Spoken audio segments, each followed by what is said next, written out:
स्वागत करता हूं आप सब लोगों का एस लाइफ स्टूडियो में। तो अगर हमारे चैनल पर नए आए हो तो चैनल को सब्सक्राइब करना ना भूलें। आज की कहानी है पति पत्नी की दर्द भरी कहानी। दोस्तों, अगर आपको इस दर्द भरी कहानी को पढ़कर भी रोना ना आया तो आप एक पत्थर दिल इंसान के अलावा कुछ नहीं हो। जब मैं रात को घर पहुंचा तो मेरी पत्नी ने खाना लगाया। मैंने उसका हाथ अपने हाथों में लिया और कहा, मुझे तुमसे कुछ जरूरी बात कहना है। वो शांत बैठकर खाना खा रही थी। उसकी आंखों में कुछ दर्द सा साफ नजर आ रहा था। मुझे नहीं पता उससे कैसे कहूँ, मगर मुझे उसे बताना ही था। मैंने बड़ी शांति से कहा, मुझे तलाक चाहिए। लगा जैसे उसे मेरे शब्दों से कुछ फर्क नहीं पड़ा, बल्कि उसने मुझसे पूछा, क्यों तलाक चाहिए। मैंने उसके सवाल को अनसुना किया तो उसे गुस्सा आ गया। उसने चम्मच उठाकर फेंक दिया और जोर से चिल्लाई, तुम इंसान नहीं हो। उस रात हमने एक दूसरे से बात नहीं की। वो रो रही थी। मुझे पता था कि वो जानना चाहती थी कि आखिर ऐसा क्या हुआ जो हमारा रिश्ता टूटने की कगार पर आ गया। पर मेरे लिए उसके सवालों का जवाब दे पाना नामुमकिन था। मैं अब किसी और से प्यार करने लगा हूँ। अब मुझे उससे प्यार नहीं रहा। मैंने उसे उसके बरसों की प्यार की सजा दी थी। भरे मन से मैंने तलाक के पेपर तैयार किए। उसमें लिखा था कि वो पूरा घर, कार और कंपनी की 30% शेयर ले सकती है इस तलाक के बदले में। लेकिन उसने उन पेपर्स को देखा और उनके टुकड़े टुकड़े कर दिए। वो औरत जिसने मेरे साथ जीवन के 10 साल बिताए थे, वो आज मेरे लिए अनजान हो चुकी थी। मुझे इन 10 सालों का जो उसने मेरे लिए बर्बाद किए, मगर मैं क्या करूं। जो हो चुका उसे मैं बदल नहीं सकता था, क्योंकि मैं प्यार किसी और से, अपनी पत्नी से भी ज्यादा प्यार करने लगा था। आखिरकार उसने सब्र का बांध टूट गया और वो फूट फूट कर मेरे सामने रोने लगी। मेरे लिए उसका रोना एक तरह से उसकी रिहाई की तरह था। तलाक की ये बात जो कई दिनों से मुझे परेशान कर रही थी, अब बिल्कुल साफ हो चुकी थी। अगले दिन मैं घर काफी लेट आया। मैंने देखा कि वो टेबल पर बैठकर कुछ लिख रही थी। मैंने शाम का खाना नहीं खाया था, लेकिन फिर भी मैं सीधे ऊपर जाकर अपने कमरे में सो गया, क्योंकि पूरा दिन प्रिया के साथ रहने और कई जगह घूमने के बाद मैं थक गया था। वो शायद रात को उसी टेबल पर लिखते लिखते सो गई थी। सुबह उसने तलाक देने की शर्तें बताई। वो मुझसे कुछ भी लेना नहीं चाहती थी। उसे सिर्फ तलाक से पहले 1 महीने का समय चाहिए था। उसने आग्रह किया कि इस 1 महीने में हम दोनों वही पुराना वाला जीवन जिएं, जितना संभव हो सके, क्योंकि आने वाले महीने में हमारे बेटे की परीक्षा है। वो नहीं चाहती थी कि हमारे टूटे रिश्ते का प्रभाव उसकी पढ़ाई पर पड़े। मुझे भी ये ठीक लगा, मगर वो कुछ और भी चाहती थी।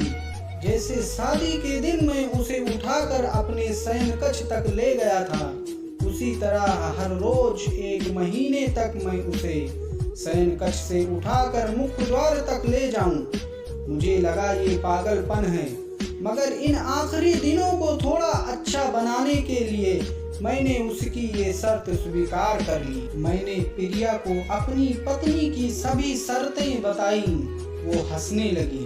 उसे लगा मेरी पत्नी कितने भी तरीके अपना ले, तलाक होना तय है। एक दिन वो अपनी पसंद की साड़ी निकाल रही थी, लेकिन कुछ खास नहीं ढूंढ पाई। उसने सांस भरते हुए कहा कि उसके सारे कपड़े बड़े पड़ने लगे हैं। तब मुझे पता चला कि वो काफी दुबली हो गई है और इसलिए मैं उसे आसानी से उठा पा रहा। मेरे दिल को एक झटका सा लगा। उसने अपने दिल में काफी सारा दर्द छुपा रखा था। पता नहीं कैसे मैं आगे बढ़ा और उसके सिर को छूकर देखा। अचानक हमारा बेटा आया और बोला कि पापा, ये तो मम्मा को उठाकर बाहर ले जाने का समय हो गया है। उसके लिए अपने पापा द्वारा मम्मा को इस तरह उठाकर ले जाते हुए देखना जीवन का अभिन्न हिस्सा बन गया था। मेरी बीवी ने हमारे बच्चे को बुलाया और जोर से उसे गले लगा लिया। मैंने अपना चेहरा दूसरी तरफ कर लिया।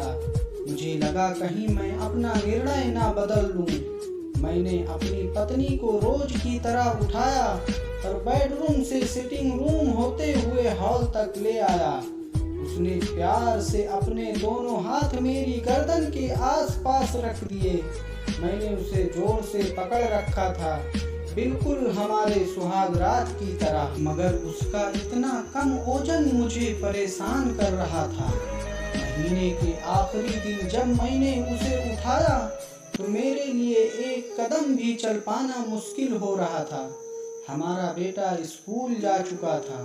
मैं अपनी कार से ऑफिस गया और कार से कूदकर बाहर आ गया, बिना कार को लॉक किए। मुझे डर था कि अब एक पल की भी देरी मेरा इरादा बदल देगी। मैं ऊपर गया। प्रिया ने दरवाज़ा खोला और मैंने उससे कहा, सॉरी प्रिया, अब मैं अपनी पत्नी से तलाक नहीं लेना चाहता।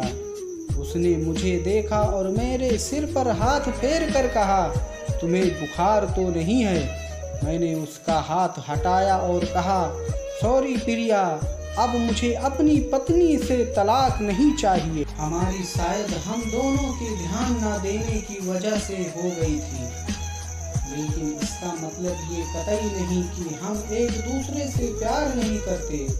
अब मुझे एहसास हुआ कि जिस दिन मैं उसे शादी करके अपने घर लाया था, उस दिन से जीवन के आखिरी दिन तक मुझे उसका साथ निभाना है। प्रिया के होश उड़ गए।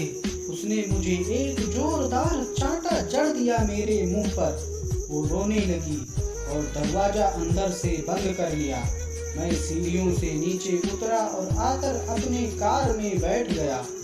आगे एक फूल वाले की दुकान पर रुका और अपनी प्यारी पत्नी के लिए एक सुंदर सा गुलदस्ता लिया। दुकानदार ने पूछा कि इस पर क्या लिखना है। मैंने मुस्कुराते हुए कहा, मैं तुम्हें जीवन के आखिरी दिन तक यूं ही उठाता रहूंगा मेरी अर्धांगिनी। उस शाम जब मैं घर आया, हाथों में गुलदस्ता लिए, मेरे चेहरे पर एक मुस्कान थी। मैं ऊपर अपने कमरे की तरफ भाग कर गया, लेकिन तब तक वो मुझे छोड़कर इस दुनिया से जा चुकी थी, हमेशा के लिए। वो कई महीनों से कैंसर से लड़ रही थी, लेकिन मैं प्रिया के साथ इतना खोया हुआ था कि कभी ध्यान ही नहीं रहा। उसे पता था वो जल्दी ही मुझे छोड़कर जाने वाली है, इसलिए वो मुझे और मेरे बेटे के रिश्ते को टूटने से बचाना चाहती थी। मैं नीच उससे तलाक लेना चाहता था, लेकिन फिर भी उसने मुझे अपने बच्चे की नजरों में एक प्यारा पति और पिता बना दिया था। जीवन की छोटी छोटी बातें रिश्तों में बहुत महत्व रखती हैं।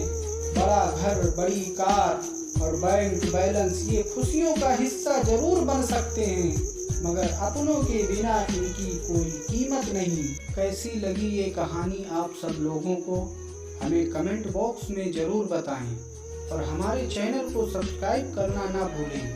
तो फिर मिलते हैं अगली एक नई कहानी के साथ।